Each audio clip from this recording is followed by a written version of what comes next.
कई संस्थाएं जन्मदिन को सेवा पखवाड़े के नाम से मनाने का निर्णय किया है, जो हर साल चलते हैं। 17 सितंबर से 2 अक्टूबर ये 15 दिन देश भर के सभी जरूरतमंद लोगों की सेवा में हमारे जैसे कई कार्यकर्ता इसको लगाएंगे। प्रधानमंत्री जी एक छोटे से गांव के गरीब परिवार में जन्म लेकर दुनिया के सबसे बड़े लोकतंत्र के प्रधानमंत्री बने। न केवल प्रधानमंत्री बने, 10 साल में दुनिया भर से 15 अलग अलग राष्ट्रों ने इनको अपना सर्वोच्च पुरस्कार देकर न केवल प्रधानमंत्री जी हमारे देश का गौरव बढ़ाया है। और देश की 140 करोड़ की जनता बहुत मन के साथ इनके दीर्घायुष के लिए प्रभु प्रार्थना कर रही है। मैं और अश्विनी जी भी वो प्रभु प्रार्थना के साथ अपने आप को संबद्ध करते हैं। मित्रों, आज की प्रेस वार्ता मोदी जी की तीसरी सरकार के पहले 100 दिन के कामकाज पर आपको सूचना देने के लिए बुलाई गई है। जैसा आप जानते हैं, लगातार 10 साल भारत के विकास को समर्पित, भारत की सुरक्षा को समर्पित और भारत के गरीबों के कल्याण को समर्पित सरकार चलाने के बाद इस आम चुनाव में तीसरी बार भारतीय जनता पार्टी को, हमारे साथी दलों को सरकार बनाने का एक जनादेश सरकार ने, जनता ने दिया। इसके परिणाम स्वरूप 60 साल के बाद पहली बार कोई एक नेता तीसरी बार अपनी घोषणा के साथ देश का प्रधानमंत्री बनकर देश का नेतृत्व कर रहा है। 60 साल के बाद पहली बार देश में राजनीतिक स्थिरता का माहौल आया है और नीतियों के सातत्य को भी हमने अनुभव किया है। और नीतियों की दिशा, नीतियों की गति और नीतियों को क्रियान्वयन करने की सटीकता, ये तीनों 10 साल तक बरकरार रखकर 11वें साल में प्रवेश करना, मैं मानता हूं बहुत कठिन है। दुनिया के कई देशों में भी देखा गया, जहां एक प्रकार से वाइब्रेंट लोकतंत्र है, वहां पर ऐसे बहुत कम ही उदाहरण दिखाई पड़ते हैं। और इसका कारण है कि इस 10 साल में देश की बाहरी सुरक्षा, देश की आंतरिक सुरक्षा और देश की रक्षा प्रणाली, इसको मजबूत कर एक सुरक्षित भारत बनाने में नरेंद्र मोदी सरकार ने बहुत बड़ी सफलता मोदी जी के नेतृत्व में प्राप्त की है। शिक्षा के अंदर आमूलचूल परिवर्तन, हमारे चिर पुरातन शिक्षा शैक्षणिक मूल्यों को समाहित करते हुए, हमारी भाषाओं को गौरवान्वित करते हुए और आधुनिक से आधुनिक शिक्षा को समाहित करते हुए नई शिक्षा नीति लाने का काम नरेंद्र मोदी जी ने किया है। जब मेक इन इंडिया का नारा दिया गया, काफी लोग इसका मखौल उड़ाते थे, मगर आज मैं बहुत फख्र के साथ कह सकता हूं कि भारत पूरी दुनिया में उत्पादन का सबसे चहेता केंद्र बन चुका है और ये वास्तविक है। हमारी डिजिटल इंडिया की योजना को दुनिया के कई देश समझना भी चाहते हैं, स्वीकारना भी चाहते हैं और उसको अपने विकास का आधार भी बनाना चाहते हैं। इकोनॉमी के 13 पैरामीटर्स में, चाहे बैंकिंग हो, चाहे मुद्रास्फीति हो, चाहे विकास दर हो, हर पैरामीटर में हमने डिसिप्लिन लाई है और प्रगति भी की है। अंतरिक्ष के क्षेत्र में आज सभी लोग भारत का अंतरिक्ष के क्षेत्र में भविष्य उज्जवल है, इसको एक्नोलेज करते हैं। 10 वर्ष में आजादी के बाद पहली बार दुनिया ने रीढ़ की हड्डी वाली विदेश नीति को देखने का मौका मिला है। भारत की विदेश नीति में मेरे जैसे कई लोगों को रीढ़ की हड्डी दिखाई नहीं पड़ती थी, अब भारत की विदेश नीति में रीढ़ की हड्डी दिखाई पड़ती है। 10 साल में देश के 60 करोड़ गरीबों, एक ही 10 साल घर, शौचालय, गैस, पीने का पानी, बिजली, 5 किलो मुफ्त अनाज और 5 लाख तक की स्वास्थ्य की सुविधाएं देने का काम नरेंद्र मोदी जी ने किया है।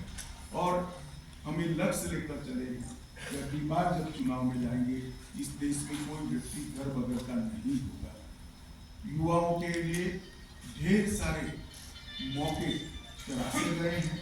आज भारत का युवा भारत के नए प्लेटफॉर्म पर खड़ा होकर विश्व के युवा के साथ दो हाथ करने के लिए सुसज्ज है।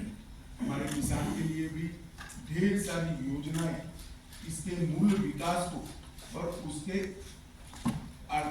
संपन्नता को ध्यान में रखकर लाए गए हैं, जिसके देश के अनाज के भंडार भी बने रहेंगे, आत्मनिर्भर होकर हम एक्सपोर्ट की स्थिति में आएंगे और किसान की माली हालत भी सुधरेगी।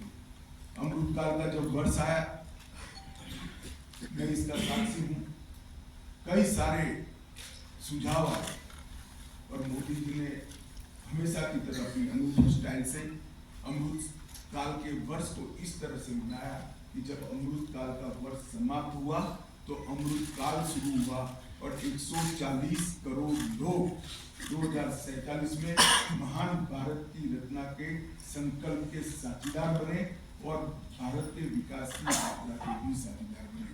एक प्रकार से 140 करोड़ की जनता को इतने महान लक्ष्य के साथ जोड़ना एक बहुत बड़े विश्वसनीयता का प्रमाण है जो मोदी जी में देश की जनता देखती है।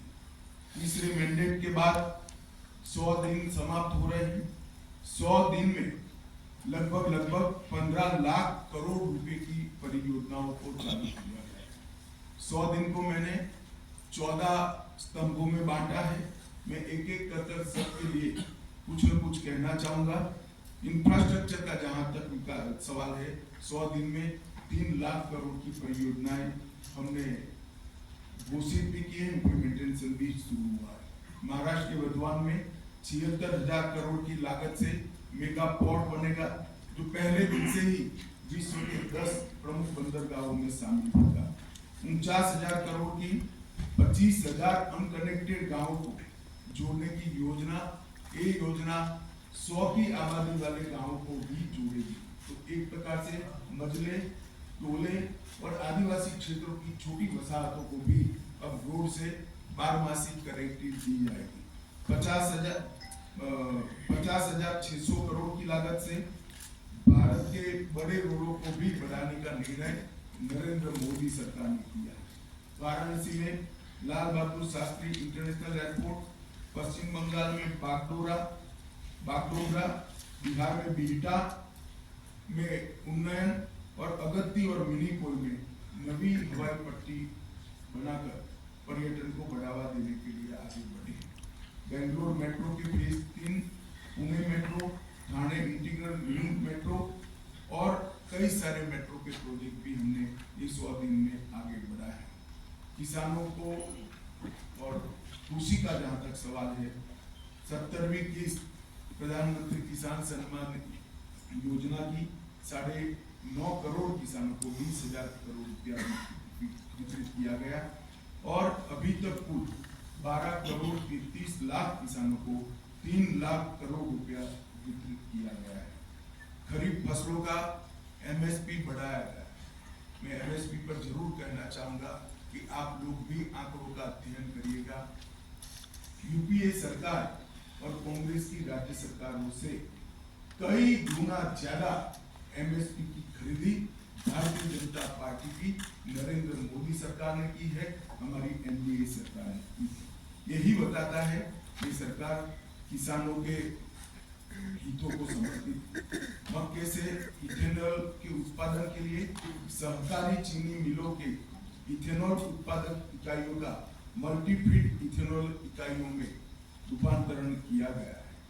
अब न केवल गन्ने के रस से, मक्के से भी इथेनॉल उत्पादन कर पाएंगे। तो जिस वक्त देश में चीनी की जरूरत होगी तब गन्ने का रस का उपयोग नहीं होगा, मक्के का उपयोग होगा और चीनी ज्यादा होगी तब चीनी के रस से इथेनॉल बनेगा। हमने प्याज और बासमती चावल के न्यूनतम निर्यात मूल्य एमईपी को हटा दिया गया है। प्याज पर निर्यात शुल्क 40% से 20% करा है और एग्रीश्योर नाम का एक नया फंड लॉन्च करने का भी हमने काम किया है। मध्यम वर्ग को भी इस 100 दिनों में कई सारी राहत दी गई है। टैक्स राहत 7 लाख तक की आय पर अब कोई टैक्स नहीं लगेगा। वन रैंक वन पेंशन का तीसरा वर्ग संस्करण लागू कर दिया गया है और 3 करोड़ घर प्रधानमंत्री आवास योजना के तहत स्वीकृत किए गए हैं। शहरी योजना के तहत 1 करोड़ घर और ग्रामीण इलाकों में 2 करोड़ घर। प्रधानमंत्री सूर्य घर मुफ्त बिजली योजना एक प्रकार से 2024 के बीच 2.5 लाख से ज्यादा घरों में सौर ऊर्जा का सिस्टम अब तक लग चुका है। एक अनूठी योजना है जिससे मध्यम वर्ग के परिवारों का बिजली का बिल तो मुफ्त हो ही जाता है, साथ में सौर ऊर्जा के हमारे लक्ष्य की पूर्ति के लिए भी वो कंट्रीब्यूट करते हैं। पीएम ई बस सेवा एनवायरमेंट फ्रेंडली सिस्टम तैयार करने के लिए लगभग 3400 करोड़ की सहायता से हमने पीएम ई बस सेवाओं की स्वीकृति दी है और स्टार्टअप को वित्तीय राहत और इनोवेशन को बढ़ावा देने के लिए स्टार्टअप पर 31% का बोझ डालने वाले एंजल टैक्स को समाप्त करने का भी निर्णय भारतीय जनता पार्टी की सरकार ने लिया है।